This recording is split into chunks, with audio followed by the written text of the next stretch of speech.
Cinema ఇండస్ట్రీలో success ఉంటే ఎక్కువ కాలం ఉంటారు. సక్సెస్ లేకపోతే ఎవరు దగ్గరికి కూడా రారు. చిత్రం నువ్వు నేను మనసంతా నువ్వే వంటి వరుస బ్లాక్ బస్టర్లతో యువ కిరటం లాగా దూసుకొని వచ్చిన హీరో ఉదయ్ కిరణ్. ఒకసారి ఉదయ్ కిరణ్ పుట్టినరోజు దాదాపు 40 మంది నిర్మాతలు ఇంటికి వచ్చి విషెస్ చెప్పి బ్లాంక్ చెక్ ఆఫర్ ఇచ్చారు. ఈ విధంగా సక్సెస్ ఉంటే అందరూ మన చుట్టే ఉంటారు. ఆ తర్వాత స్టోరీ సెలక్షన్ లో చేసిన తప్పుల వల్ల కెరీర్ మొత్తం డౌన్ ఫాల్ అయింది. ఈ విధంగా తరుణ్, వేణు, వరుణ్ సందేశ్ తదితరుల హీరోలు ఉన్నారు. వీళ్ళతో పాటు మరికొంతమంది ఫేడ్ అవుట్ అయ్యారు. అయితే ప్రజెంట్ సినిమాలో చేస్తున్న నటుల్లో ఎవరు ఫేడ్ అవుట్ స్టేజ్ లో ఉన్నారు, ఈ విషయాలు ఇప్పుడు మనం తెలుసుకుందాం. అల్లు సిరీస్. అల్లు అర్జున్ తమ్ముడిగా గౌరవం సినిమాతో సినిమా ఇండస్ట్రీలోకి అడుగుపెట్టిన సిరీస్ మొదటి సినిమాతోనే ఫ్లాప్ అందుకున్నారు. ఆ తర్వాత చేసిన సినిమాలు కూడా అంతగా సక్సెస్ కాకపోవడంతో సినిమాలు తగ్గించారు. అల్లు అరవింద్ వంటి భారీ బ్యాక్గ్రౌండ్ ఉన్నా కూడా సక్సెస్ కాలేదు. చేసిన ప్రతి సినిమాలో ఒకటే ఎక్స్ప్రెషన్ ఉండడం వల్ల ప్రేక్షకులు అంతగా రిసీవ్ చేసుకోలేదు. మొత్తానికి అల్లు సిరీస్ ఫేడ్ అవుట్ అయ్యారని చెప్పవచ్చు. ఒక రకంగా చెప్పాలంటే డబ్బులు బాగా ఉన్నాయి, కానీ యాక్టింగ్ స్కిల్స్ లేకపోవడంతో ఫేడ్ అవుట్ అయ్యారు. పంజా వైష్ణవ్ తేజ్. ఉప్పిన సినిమాతో ఇండస్ట్రీలోకి అడుగుపెట్టిన వైష్ణవ్ తేజ్ మొదటి సినిమాతోనే బ్లాక్ బస్టర్ హిట్ అందుకున్నారు. ఆ తర్వాత క్రిష్ దర్శకత్వంలో చేసిన కొండపొలం భారీ ఫ్లాప్ అయింది. రంగరంగ వైభవంగా ఆదికేశవ్ సినిమాలు భారీ డిజాస్టర్ గా మిగిలాయి. మొదటి సినిమాతో బ్లాక్ బస్టర్ హిట్ అందుకుని 100 కోట్ల క్లబ్ లో చేరారు వైష్ణవ్ తేజ్. ఆ తర్వాత చేసిన 3 సినిమాలు కనీసం థియేటర్ లైసెన్స్,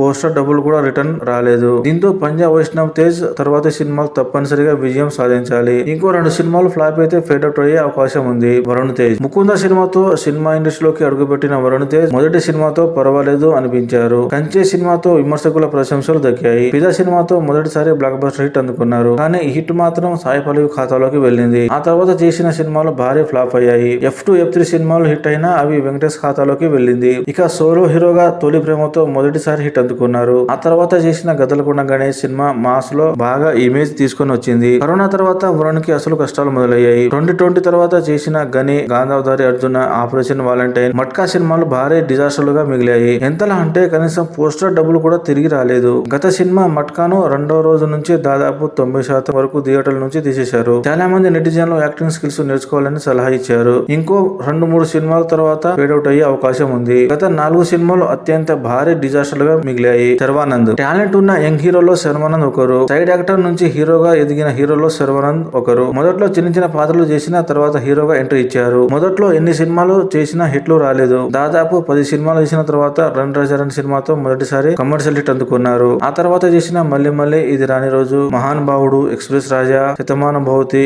ఈ విధంగా వరుస సక్సెస్ లతో మంచి ట్రాక్ లో ఉన్నట్టు కనిపించారు. కానీ కరోనా తర్వాత చేసిన సినిమాలో చెప్పుకోదగ్గ విజయాలు సాధించలేదు. దీంతో ఈ హీరో కెరీర్ కూడా ఫేడ్ అవుట్ దిశగా అడుగులు వేస్తుంది. గత 5 సినిమాలు భారీ డిజాస్టర్ గా నిలిచాయి. ప్రజెంట్ 3 సినిమాలు లైన్ లో ఉన్నాయి. ఈ సినిమాలు హిట్ అయితే మరికొన్ని సంవత్సరాలు హీరోగా ఉంటారు. టాలెంట్ ఉన్న ట్రెండ్ కి తగ్గట్టు మారకపోతే ఈ విధంగా వరుసగా ఫ్లాప్ సినిమాలు వచ్చే అవకాశం ఉంది. ఇప్పటికిప్పుడు కెరీర్ కి వచ్చిన ఇబ్బంది ఏం లేదు, కానీ హిట్స్ రాకపోతే ఫేడ్ అవుట్ అయ్యే అవకాశం ఉంది. గోపీచంద్. అనుకోకుండా సినిమా ఇండస్ట్రీలోకి వచ్చిన గోపీచంద్ తొలివలుపు సినిమాతో పరిచయం అయ్యారు. మొదటి సినిమా ఫ్లాప్ అయిన తర్వాత రూట్ మార్చి జయం సినిమాతో విలన్ అవతారం ఎత్తారు. ఈ విధంగా వర్షం, నిజం వంటి సినిమాలలో విలన్ రోల్ చేసి మెప్పించారు. యజ్ఞం సినిమాతో హీరోగా సెకండ్ ఇన్నింగ్స్ మొదలు పెట్టారు. ఆ తర్వాత లక్ష్యం సినిమాతో స్టార్డమ్ అందుకున్నారు. మధ్యలో కొన్ని సినిమాలు ఫ్లాప్ అయినప్పటికీ మళ్ళీ శౌర్యం సినిమాతో హిట్ కొట్టారు. ఆ తర్వాత వచ్చిన సినిమాలు ఫ్లాప్ అయ్యాయి. లౌక్యం సినిమాతో కెరీర్ లో బిగ్గెస్ట్ హిట్ అందుకున్నారు. ఆ తర్వాత హిట్ లేదు. కరోనా తర్వాత చేసిన అన్ని సినిమాలు ఫ్లాప్ అయ్యాయి. టాలెంట్ పుష్కలంగా ఉంది, కానీ సరైన సినిమా పడడం లేదు. మొత్తానికి గోపీచంద్ కి అర్జెంట్ గా ఒక హిట్ కావాలి. గోపీచంద్ కి ఉన్న హిందీ మార్కెట్ కూడా పూర్తిగా డౌన్ అయింది. గోపీచంద్ కి ఇప్పటికిప్పుడు వచ్చిన నష్టం ఏం లేదు, కానీ హిట్లు లేకపోతే కెరీర్ డౌన్ ఫాల్ అయ్యి ఫేడ్ అవుట్ అయ్యే అవకాశం అయితే ఉంది. ఈ విధంగా మరికొంతమంది హీరోలు ఫేడ్ అవుట్ అయ్యే స్టేజ్ లో ఉన్నారు. కానీ వరుణ్ తేజ్, వైష్ణవ్ తేజ్, అల్లు సిరీస్ వంటి హీరోలను ప్రేక్షకులపై బలవంతంగా రుద్దే ప్రయత్నం చేస్తున్నారు. ముఖ్యంగా వరుణ్ తేజ్ మార్కెట్ కి మించి బడ్జెట్ పెడుతున్నారు. దీని వల్ల నిర్మాతలు భారీగా నష్టపోయే అవకాశం ఉంది. ప్రజెంట్ హిందీ డబ్బింగ్ మార్కెట్ కూడా చాలా డౌన్ అయింది.